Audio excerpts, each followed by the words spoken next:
Hi everyone. सो आज मैं school से जल्दी आ गई थी एंड क्यों आ गई थी वो तो आपको वीडियो में ही पता चलेगा। देन मैंने अपने कपड़े चेंज किए एंड मैंने खाना खाया एंड मैं बता दूं कि मैं 3:30 पे ही आ गई थी, इसलिए मुझे जल्दी पढ़ने बैठना चाहिए था। बट मैं डिस्ट्रैक्ट हो गई एंड मैं फ़ोन चलाने लग गई एंड मेरा बहुत सारा टाइम पता नहीं कब फ़ोन चलाने में चला गया, मुझे पता ही नहीं चला। एंड इधर उधर घूमने फिरने में मैंने ऐसे ही टाइम पास में निकाल दिया मेरा आधे से ज़्यादा टाइम। एंड मुझे नहीं पता भाई, मैं जब भी वॉइस ओवर करती हूँ कि हवा क्यों चलने लग जाती है।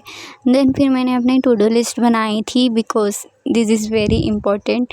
एंड मैं 5:30 पे पढ़ने बैठ गई थी एंड मैंने स्टार्टिंग में ही मैथ्स उठा लिया था कि आज तो मुझे मैथ्स करना है। एंड देखते हैं मैं कितना पढ़ पाती हूँ। अरे मैं तो बताना ही भूल गई कि आज मेरी छुट्टी जल्दी क्यों हो गई थी।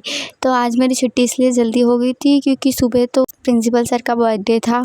सो वो सेलिब्रेशन में हमारा बहुत सारा टाइम चला गया, इसलिए बस हमारी मैथ्स की क्लास हुई थी। फिर सर का बर्थडे सेलिब्रेट किया एंड इतने में लंच भी हो गया था।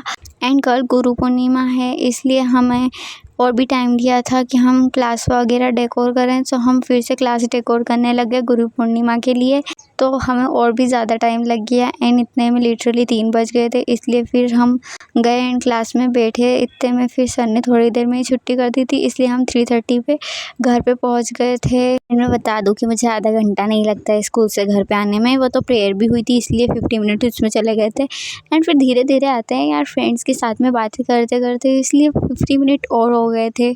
एंड भाई मैं सोच रही हूँ कि लोग 10-10 12-12 घंटे कैसे पढ़ लेते हैं, और तो और 5-6 घंटे भी कैसे पढ़ लेते हैं सेल्फ स्टडी, वो भी मेरे से तो 1-2 घंटे की कंसिस्टेंसी भी नहीं होती। मैं थोड़ा बहुत कर लूँ वही मेरे लिए बहुत होता है, या फिर 1-2 घंटे की सेल्फ स्टडी ही बहुत होती है। एंड मैं बता दूं मेरे दिन बिल्कुल भी प्रोडक्टिव नहीं जा रहे भाई। बोर्ड्स में मेरी पता नहीं क्या ही हालत होने वाली है, क्योंकि अभी से मेरे से पढ़ाई तो हो ही नहीं रही है। अब कुछ ना कुछ करके कंसिस्टेंसी तो मेंटेन करनी ही पड़ेगी। एंड यार मेरे तो स्कूल से इतना ज़्यादा राइटिंग वर्क होता है, फेयर कॉपीज़ वगैरह, और तो और होमवर्क भी इतना सारा होता है, तो सेल्फ स्टडी का तो बिल्कुल भी टाइम ही नहीं मिल पाता है। तो मैं कैसे करूँ, और तो और फिर मुझे आलस आने लगता है। इतने में ही 9 बज जाते हैं और फिर बाद में तो मुझे आलस आने लगता है, क्योंकि लेट नाइट स्टडी पहले मैं करती थी बट अब मेरे से हो ही नहीं पाती है। एंड भाई पहले जब एग्ज़ाम टाइम चल रहे थे तब मैं लिटरली 10 बजे सोती थी रात को और सुबह 3 बजे उठ जाती थी पढ़ाई के लिए। मतलब इतना प्रोडक्टिव वो कैसे हो सकता है, बट मैं थी। हाँ आई थिंक और भी लोग होंगे, बट हाँ फिर भी मेरे लिए तो ये बहुत ज़्यादा ही था, क्योंकि जिसने पूरा साल कुछ नहीं पढ़ा और तो और डेली हाफ आवर भी सेल्फ स्टडी नहीं की है, वो लिटरली अब 3 बजे से उठ के पढ़ रहा है, वो भी 1 बजे तक, और बीच में सिर्फ ब्रेक ले रहा है, वो भी सिर्फ नहाने और खाने पीने के लिए। एंड मैं बता दूं कि मैंने जब फिर ब्रेक भी लिया था बीच में, और वो ब्रेक कुछ ज़्यादा ही बड़ा हो गया था। अब मैं क्या ही बताऊं, मेरे ब्रेक्स तो इतने ज़्यादा ही बड़े हो जाते हैं, लिटरली 1 आवर, और मैं 5 मिनट का ब्रेक लेने वाली थी। और तो और मुझे अब इतनी गंदी वाली आदत लगी है ना कि मैं 1 घंटे भी बिना फ़ोन के पढ़ती ही नहीं हूँ। तो इस डिस्ट्रैक्शन को तो ख़त्म करना ही पड़ेगा। मेरे साथ ऐसा होता है कि मैं कैमरा के सामने और धीरे धीरे करने लगती हूँ, क्योंकि मैं फास्ट नहीं कर पाती हूँ, इसलिए मैं फिर वीडियो में स्पीड अप कर देती हूँ, इसलिए मैं इतनी जल्दी जल्दी करने लग जाती हूँ। वरना मेरी स्पीड कैमरा के सामने तो और भी स्लो हो जाती है, और रियल में मैं थोड़ी तेज़ कर लेती हूँ।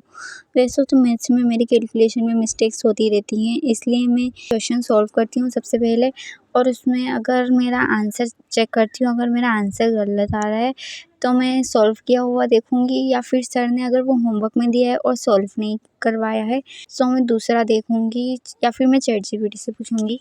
मैं 1 आवर 30 मिनट्स तक कर रही थी मैथ्स, इसलिए फिर मैंने ब्रेक ले लिया, बिकॉज़ दिमाग फिर घूमने लगता है। सो ये बात अलग है, वो 5 मिनट का ब्रेक कब 1 आवर में बदल गया मुझे पता ही नहीं चला। एंड फिर से मैंने स्टार्ट कर दिया था, एंड मैं 5:30 से कर रही थी तो 7 ओ क्लॉक हो गए थे।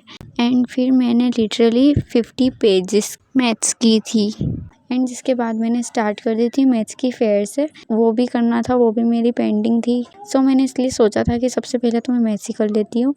सो मेरी मैथ्स की फेयर भी कंप्लीट हो गई है। Let's check to do list. Then मैंने टू डू लिस्ट कंप्लीट हो गई थी, बस मुझे ही नहीं पता कि मैंने ये नीचे वाला डब्बा क्यों बनाया था। एंड एक टास्क फिर से रह गया हमेशा की तरह। मैंने फिर डिनर किया एंड मैं थोड़ी वॉक पे चली गई थी। एंड मैं बता दूं कि मैंने आज टोटल पूरे दिन में कितनी पढ़ाई की थी। तो आज मैंने 3 घंटे 30 मिनट पढ़ाई की थी, वो भी स्कूल से आने के बाद। Subscribe for more amazing videos.